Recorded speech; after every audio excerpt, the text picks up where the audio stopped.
This month is an amazing month. It is a month of hope. It is a month of reward. It is a month when we come closer to Allah subhanahu wa ta'ala, not least because we need it more than anything else.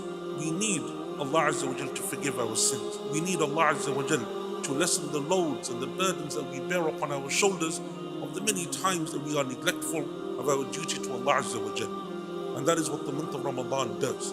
Helps you to realign your priorities, helps you to focus, helps you to remember that it doesn't matter about anything else, whatever else may be taking place.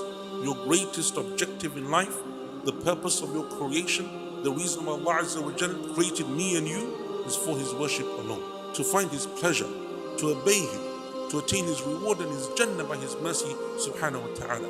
That is what the month of Ramadan gives you the opportunity to do. And that's why there are numerous ahadith that speak about the virtues of fasting and the virtues of fasting, especially the month of Ramadan, and what the month of Ramadan brings in terms of its rewards. And many of them are known to you. But this month is an opportunity that Allah Azza wa Jal gives only to a few people. And I'm not just speaking about those people that have passed away, that were with us last year, but they're no longer with us this year. There are many people who are alive and healthy, Muslims, but they don't fast in Ramadan. They won't take those opportunities of Ramadan. They'll eat and they'll drink even though other people around them are fasting.